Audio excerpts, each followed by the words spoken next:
سورہ مومن آیت نمبر 4 شپږم رکوع سلیریشتم سپارہ صفحہ نمبر 18 اعوذ باللہ من الشیطان الرجیم بسم اللہ الرحمن الرحیم ما يجادل في آيات الله إلا الذين كفروا فلا يغررك تقلبهم في البلاد صدق الله العظيم سورہ مومن آیت نمبر 4 شپږم رکوع سلیریشتم سپارہ پدې آیت کریمه کې الله رب العزت د کافر بنده خصلت بیانې د هغه بد عادت بیانې چې دا کافر بنده چې کم دی د الله تعالی په آیاتونو کې جګړه کوي ما یجادل فی آیات الله الا الذين كفروا د الله تعالی آیاتونه منیم نه او د الله تعالی په آیاتونو کې جګړه کوي کله وی الله تعالی چې کم دی چرته دی کلوی د الله تعالی په وحدانیت باندې دلیل راکا نو دلیل ولې چې کله پیشي نو بیا وی دا آیاتونه مونږه مونونه ودا د الله تعالی کتاب نه دی نو ودا د کافر بنده چې کم دی خصلت دی چې د الله تعالی په آیاتونو کې دې څه کوي جګړه کوي اور دویم چې کم دی د کافر بنده فلا یغررک تقلبهم فی البلاد الله فرمایي چې دا کافر چې کم په سہولیاتو کې دی او دا کافر چې کم په نعمتونو کې دی نو دا د دې خبرې دلیل نه دی چې کافر په حق باندې دی بلکې دا د کافر د پاره چې کم دی نور هم یو آزمائش دی تاسو وګورئ دا کافران دا د مسلمانانو په نسبت ډیر په نعمتونو کې دي دې سره سہولیات دي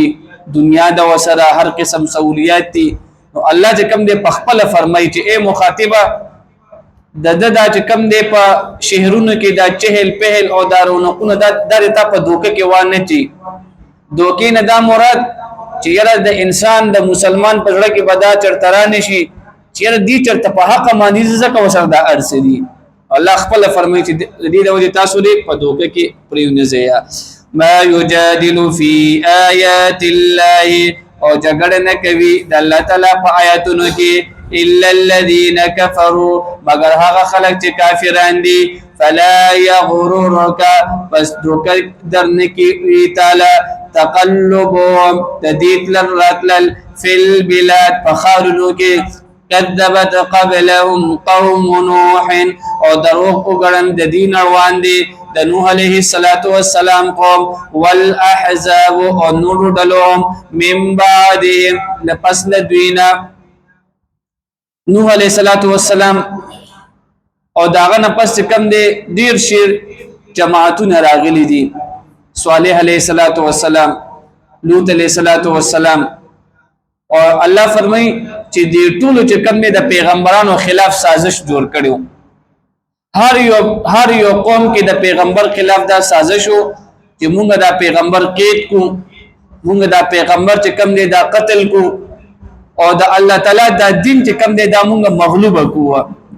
نو دیږي چې کم دی یو قسم نبی صلی الله علیه وسلم د تسلی دا چې هر یو قوم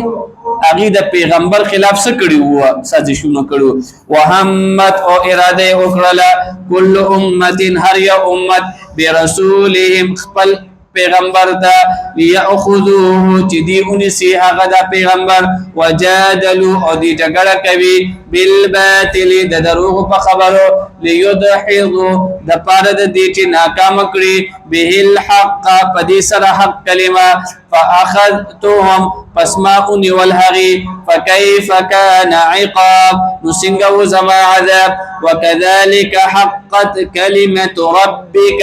او دغشان ثابت شو خبر النبي صلى الله عليه وسلم د استاد رب على الذين كفروا فهو خلق كافران دي انهم بشكهم دي اصحاب النار هم دي دوزخيان دي واخر الدعوانا الحمد لله